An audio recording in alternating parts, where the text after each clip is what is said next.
Python handles every instruction through a specific structure of memory allocation. Building professional systems requires tracking how data flows across this underlying architecture. To manage that flow, you need a way to monitor the machine's state in real time. Formatted string literals, or f-strings, are your primary diagnostic interface. Look at this editor interface. When you put an expression inside curly braces within an f-string, the Python interpreter pauses string creation, calculates the expression directly inside the placeholder, and then renders the final result into the string. You can turn this into an instant debugging tool by appending an equal sign right after the expression. The interpreter will output both your original code and its computed result side by side. Standard execution strips away that context. A typical evaluation outputs only the final integer, leaving you blind to the logic that produced it. If you need to output literal curly braces without triggering the interpreter, you use double braces. This forces the compiler to bypass evaluation entirely and treat the sequence as plain text characters. These syntax nuances give you a precise window into your program's memory at any exact millisecond. But diagnosing output is useless without the ability to process and route the underlying data. Controlling the architecture requires building units to handle that processing. Functions are your processing units.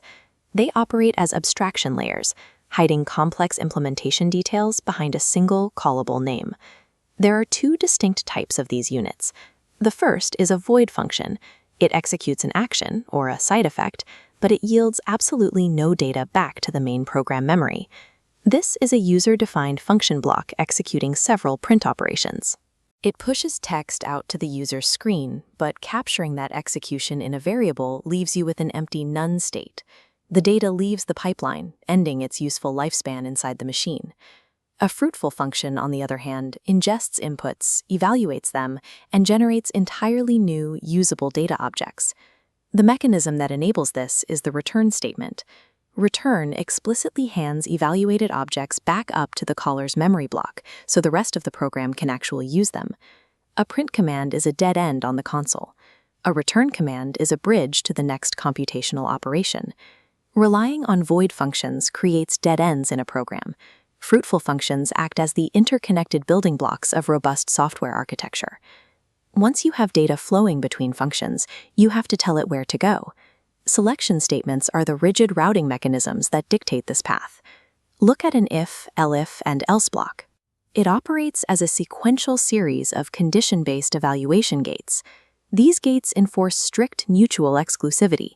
The routing locks in the precise millisecond the first true condition fires. Python skips all subsequent evaluations entirely.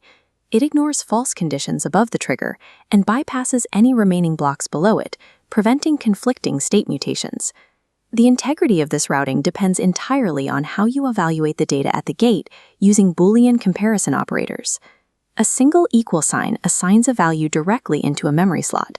A double equal sign checks equivalence, placing two values on a balancing scale to return a true or false Boolean. That distinction narrows further when evaluating objects.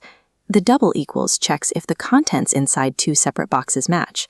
The is keyword, the identity operator, checks if two pointers map back to the exact same physical box in memory. Novice programmers frequently crash their routing logic here. They use is to ask if two objects occupy the same physical space, when they only meant to ask if their contents were equivalent.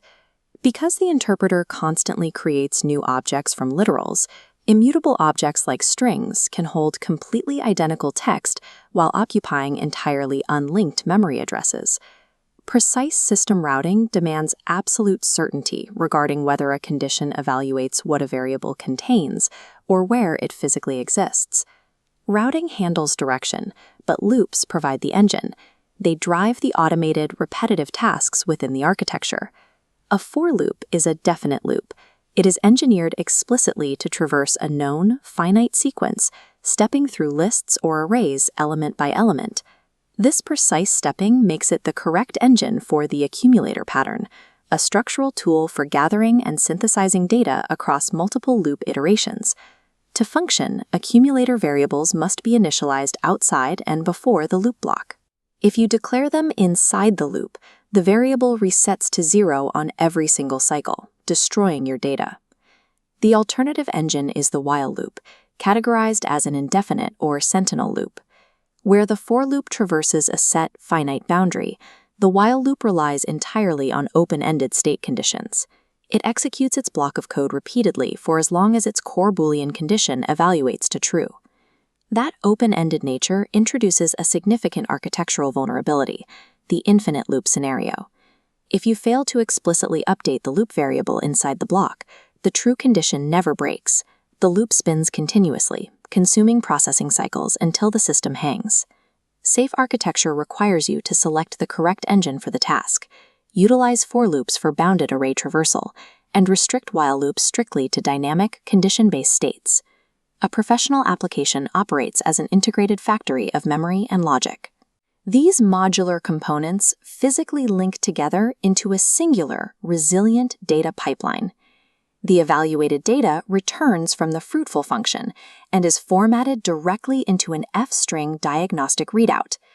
That pipeline relies on strict intentional value evaluation using the return keyword and double equals operator. You protect the program's state by utilizing predictable, mutually exclusive routing logic. You prevent system hangs by selecting the correct iteration engine, ensuring data accumulation is bounded, secure. True mastery of Python requires abandoning the idea of writing text. You are architecting structural logic.